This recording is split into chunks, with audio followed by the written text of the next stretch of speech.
नमस्कार। तुला राशि के सभी जातकों का बहुत बहुत स्वागत। आज एक नया विषय जिसकी परिकल्पना तुला राशि के जातकों ने कभी सपने में भी नहीं की होगी, और ये बड़ा विचित्र विषय भी है और साथ साथ नया भी है, और इसमें 1-2 मिनट फालतू लग सकती है। विश्व की सबसे बड़ी क्लास है ये तुला राशि वालों के लिए, और ये अपॉर्चुनिटी आपको रोज रोज नहीं मिलेगी, क्योंकि ऐसे विषय हम आपके जीवन को संवारने के लिए और आपको ये अवगत कराने के लिए कि कौन सा ग्रह कब और क्या पॉजिटिव इफेक्ट देता है आपके लाइफ के लिए, उसकी चर्चा करेंगे। देखिए, तुला राशि बुध और शनि कारक ग्रह हैं। कारक का मतलब होता है कि जीवन में जो भी एक्शनेबल की, इसको बोलते हैं की होल्डर, ये चाबी है इनके हाथ में आपकी लाइफ की। बुध और Shani is the competent authority of Libra sign. सुख और समृद्धि के परिचायक यही दोनों ग्रह हैं। इस बात को धीरे से मैं बड़े प्यार से समझाता हूं। देखिए, आपका भाग्य स्थान यही है। भाग्य विधाता, भारत का भाग्य विधाता, जैसे वो जनगण मन है, ऐसी भाग्य का विधाता बुध है। क्योंकि बुध जो है ये भाग्य स्थान का लॉर्ड है और द्वादश भाव का। अगर आप विदेश में जाकर पैसा कमाते हैं तो भी आपका भाग्य ही काम करता है। और प्लेसमेंट के बारे में हम बात करेंगे कि बुध कहां कहां बैठकर तुला राशि के लिए क्या परिणाम देता है। फिलहाल आज की तारीख में हम जो स्टडी करके लाए हैं आपके लिए, ये जो एक्शन है, क्योंकि बुध अब की बार इतना बड़ा रिकॉर्ड तोड़ रहा है और तोड़ने वाला है, और जिसके एक्शन रिएक्शन तुला राशि को एकदम देखने को मिलने वाले हैं। मुख्य बात यह है कि जो ग्रह 1.5 साल तक एक राशि में रहेगा, राहु केतु, या 2.5 वर्ष एक राशि में रहेगा, या 1 वर्ष बृहस्पति जैसे एक राशि में रहते हैं, तो उनके एक्शन और रिएक्शन बहुत धीरे धीरे होते हैं। और जो शॉर्ट मोमेंट है जिनका 1 महीना सूर्य का है, बुध का बहुत कम समय है, मंगल का भी ऐसे, और शुक्र, ये 3 ग्रह ऐसे हैं 27-28 दिन, ज्यादा से ज्यादा 1 महीना। मंगल कभी कभी 8 महीने 9 महीने तक रेट्रोग्रेड या फॉरवर्ड मोशन में जाते हैं, क्योंकि वो पृथ्वी के पुत्र हैं, धरणी सुतो, भूमि सुतो, और उनको अधिकार दिया गया है कि वो बहुत दिन तक एक्शन और रिएक्शन दे सकते हैं। यही कारण है महामारी का जो पेंडेमिक हो या बहुत बड़ा प्राकृतिक घटनाएं हो, उसमें मंगल का बहुत बड़ा रोल होता है। बुध की वजह से कभी भूकंप नहीं आते, नोट कर लेना। अब आइए, ये जो बातें हैं ये मैं आपको बाद में समझाऊंगा। 18 जुलाई को बुध रेट्रोग्रेड मोशन में होंगे 10:12 पर। 24 जुलाई को बुध अस्त होंगे पश्चिम में रात को 19:50 पर, शाम के 7:50 पर। 30 अगस्त को 21 बजकर यानी कि रात के 9:44 पर, पौने 10 बजे, बुध जो है लियो साइन में, सिंह राशि में आएंगे। इनके प्रभाव, स्वभाव, इम्पैक्ट तुला पर क्या होंगे, इस बात को गंभीरता से समझना जरूरी है। अब आप देखिए, तुला में अगर बुध, तुला राशि है, बुध का यहां पर अगर स्थिति है जन्म के समय या गोचर में भी, ये सर्वश्रेष्ठ रहती है, क्योंकि भाग्येश स्वयं यहां बैठ जाता है। अब वो अलग अलग लग्नों का भी यहां सवाल उठेगा। अब लोग कमेंट करेंगे मेरा ये लगन नहीं है, मेरा ये नहीं है। अब सुनिए आप पूरी बात, उसके बाद रिएक्शन देना या अध्ययन करना। इस भाव में बुध का जो प्रभाव है द्वितीय भाव है। इस द्वितीय भाव में धन, कुटुंब, वाणी के साथ जो भी दूसरे भाव में बुध बैठते हैं वो बहुत एक्स्ट्रा ऑर्डिनरी लाभ देते हैं, क्योंकि मूल त्रिकोण राशि से तीसरे, और जहां बैठे हैं वहां से उनकी मूल त्रिकोण राशि 11वें भाव में है। यहां से ये भाव 11वां है, 11, तो धन देता है और वाक शक्ति भी देता है। वाणी में निपुणता और वाक चातुर्यता के साथ बहुत अच्छी कम्युनिकेशन स्किल देता है, इसलिए उनको जीवन में धन, समृद्धि, सुख का लाभ होता है। तीसरे भाव में जो बुध है वो बहुत ही गजब का लाभ देता है, क्योंकि ये जो राशि है यहां पर बैठने के बाद वो पल्लवित और पुष्पित करता है अपने तुला राशि के भाग्य स्थान को। तो इसमें भी कोई दो आश्चर्य नहीं है। अब आइए चतुर्थ भाव में बुध यहां बैठने के बाद आपके दशम कर्म स्थान को जब देखता तो नौकरी, एआई, आर्टिफिशियल इंटेलिजेंस हो, प्रोफेसर हो, डॉक्टर हो, इंजीनियर हो, कंप्यूटर साइंस का मास्टर हो, कानून विशेषज्ञ हो या लीगल सेल, लीगल डिपार्टमेंट का एडवाइजर हो, बुध जो है उनको बड़े बड़े साइंटिस्ट होने के सौभाग्य देता है यहां पर बैठ करके। अब आए पंचम। पंचम में बुध ज्ञान बुद्धि का, विवेक का दाता और ज्ञाता। पंचम भाव यानी कि ये जो त्रिकोण भाव है पंचम नवम, स्पेशल योग बनाते हैं तुला राशि के लिए, क्योंकि पंचम भाव में मित्र भाव को देखते हुए अच्छी एजुकेशन, मान सम्मान, तरक्की। आप याद रखिए ये जो प्रिडिक्शन किया जा रहा है वन प्लेनेटरी बेस्ड है, एक ग्रह के ऊपर आधारित है और सब ग्रहों की महत्ता और उनके विश्लेषण अलग महत्व रखते हैं। छठे भाव में बुध की जो परिभाषाएं हैं वो सारी एकदम बदल जाती है।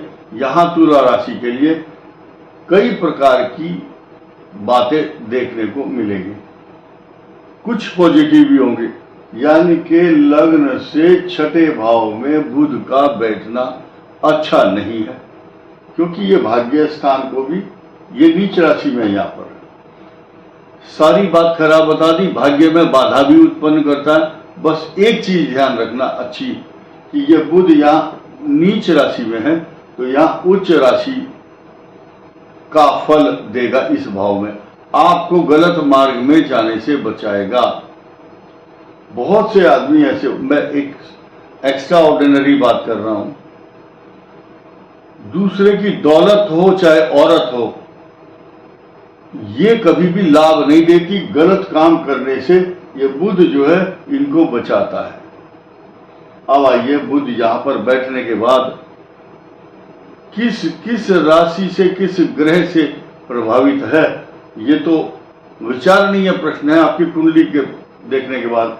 परंतु यहां इस बुध का जो स्वभाव, प्रभाव और लक्षण है, ऐसी कंडीशन में अच्छा नहीं होता। अष्टम भाव में बुध ये भी अच्छे सकारात्मक परिणाम इसलिए नहीं देता है क्योंकि ये भाग्य स्थान से 12th यानी कि आपका जो भाग्य है वो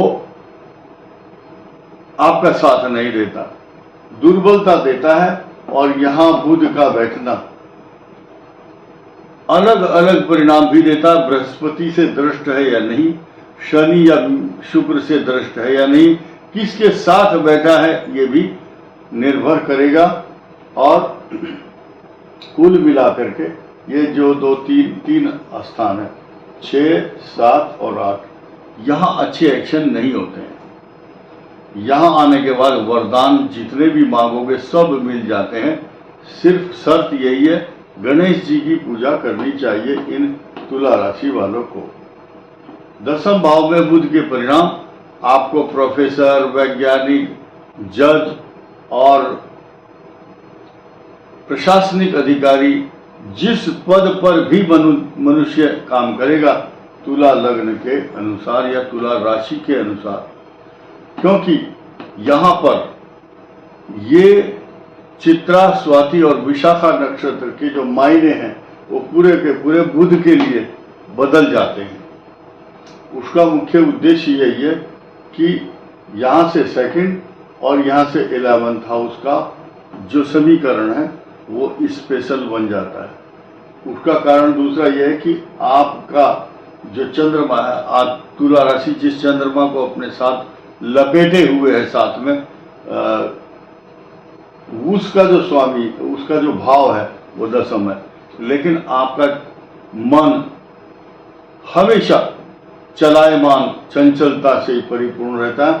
मल्टी टैलेंटेड लोग होते हैं, रोज अपना रोजगार बदलने की जरूर सोचते हैं, लेकिन ये बुध आपको निपुणता देता है, क्योंकि केंद्र का जो बल है उसको मिलता है तथा भाग्य स्थान का स्वामी होने का श्रेय मिल जाता है। अब आइए इस भाव में इनकम हाउस में बुध का बैठना ऐसा है जैसे कि किसी अपने मित्र की ससुराल में आया हुआ है। बुध कुमार अवस्था का प्रतीक है, लेकिन ये सूर्य के साथ चोली और दामन का साथ है, छाया की तरह रहता है। इसीलिए 80% कुंडलियों में बुधादित्य योग बना हुआ रहता है।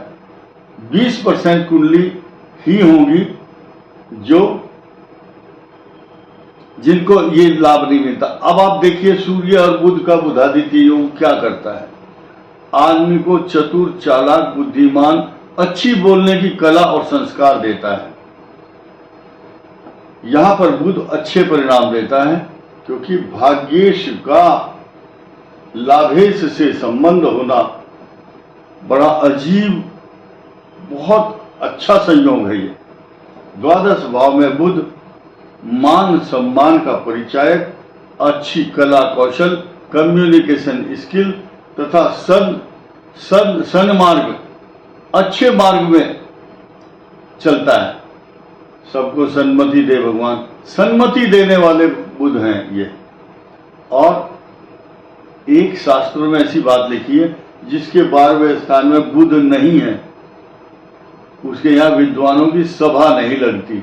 जिसके घर में 12वें भाव में बुध होता है उनके यहाँ साधु, महात्मा, ज्ञानी, बड़े बड़े महामंडलेश्वर, शंकराचार्य, विद्वान, साइंटिस्ट सब आते हैं उनके घर में। तो ये फल मैंने आपको बताया बुध का।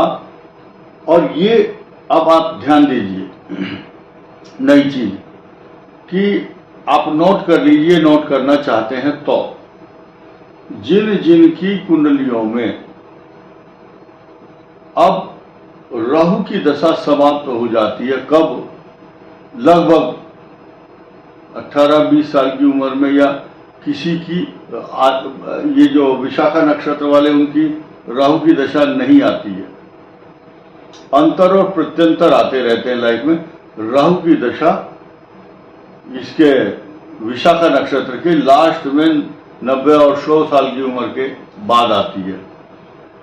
अब इनको हम सीक्वेंस में देखें मोटा मोटा कि बृहस्पति, शनि जब बीत जाते हैं तुला राशि वालों के, बृहस्पति और शनि की महादशा, ये पीक पर होता है उस समय आपकी लाइफ का जो जीवन है। इसलिए जो 17 साल का अहम बहुत इंपॉर्टेंट पीरियड है, जवानी का पीरियड है, इसी दौरान आप सब काम करते हैं, शादी विवाह, बच्चे, बड़े बड़े मकान और रिसर्च, सारा भाग्य विधाता आपकी जीवन का ये बुध है। और जो 17 साल की बुध की दशा अगर आपको कुछ नहीं दे रही है तो इसमें आपका दोष नहीं है, भाग्य की और भगवान की मर्जी है। ये मैंने चर्चा की आपके सामने सिर्फ बुध की। अब अंतर और प्रत्यंतर तथा गोचर में आपको जब जब ये ऐसी पोजीशन में आते हैं, अभी बुध यहां पर है, पहले अस्त होंगे, रेट्रोग्रेड होंगे, फिर बुध अस्त होंगे, कंबस्ट प्लेनेट, रेट्रोग्रेड, कंबस्ट, और फिर सिंह राशि में प्रवेश करने के दौरान ये जो स्थिति है तुला राशि के लिए बहुत विशेष अच्छी बनी हुई है। ये मेरा उद्देश्य है बताने का। अब शनि के ऊपर आ जाते हैं। शनि इस भाव में मनुष्य को राजा बनाता है, किंग। इस संसार में जितने भी राजा हुए हैं, किंग हुए हैं, उनकी कुंडली में शनि यहां रहा है। यहां भी श्रेष्ठ फल देता है, केंद्रीय मंत्री तक बना देता है, और यहां पर पराक्रमी और योद्धा, अच्छा शासक बनाने का खिताब मिलता है, क्योंकि तुला राशि का तीसरा भाव यहाँ पर, और इस शनि की जो दृष्टि है वो भाग्य स्थान पर होती है। चतुर्थ भाव में शनि शश योग बनाता है, यहाँ भी शश योग बनाता है। शश योग का मतलब है आप राजा तो नहीं यहाँ, क्योंकि आज साम्राज्य नहीं है, वो रियासतें खत्म हो चुकी हैं, लेकिन आप अपने नगर, ग्राम, समूह या किसी मोहल्ले के, राज्य के, प्रांत के, मंडल के प्रमुख होते हैं। क्योंकि यहाँ भी शश योग, इधर भी शश योग बनाता है। ये शश योग साधारण योग नहीं है।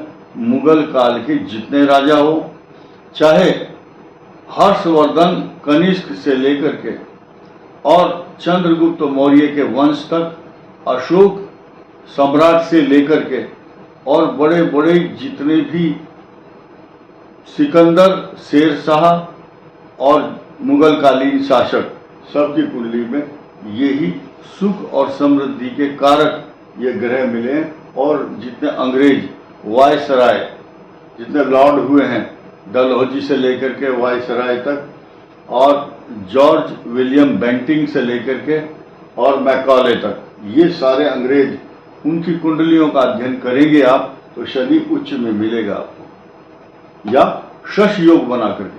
पंचम भाव में गूढ़ विद्याओं का कारक बहुत सुख समृद्धि के साथ साथ अपनी संतान को इतना समृद्ध कर देता है वो व्यक्ति कि वो बैठ करके खाती है अगली कई पीढ़ी।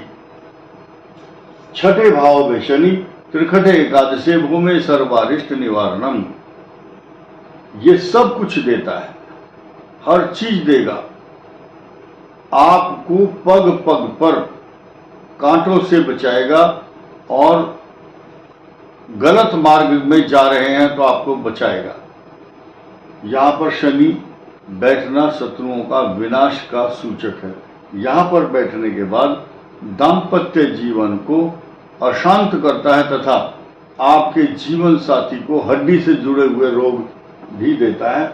यहाँ पर बैठने के बाद 90 से लेके 95 और 95 से लेके 105 साल तक, यानी कि 90 से 105 वर्ष की आयु देता है ये यहाँ। और बुध की राशि में शनि का यहाँ बैठना सारे अरमान पूरे करवा देता, मनोकामनाएं पूर्ण करा देता है। हर बला से आपको, हर बला से, हर परेशानी से महफूज रखते हैं, ये बचा कर रखते हैं। ये कारण क्या है? देखिए, ये दो कारक भाव है, इन दोनों का स्वामी तुला के लिए अमृत काल है उनके लिए। और दशम भाव में शनि नौकरी, व्यापार, प्रतिष्ठा, जज, बड़े बड़े जनरल, वायसराय, राज्यपाल, केंद्रीय मंत्री जैसा खिताब, तथा आपका जो मकान है वो ऐसा वैभवपूर्ण होता है, दूर से ही देख करके पता कर लेता है मनुष्य, या राजकीय चिन्हों से अंकित।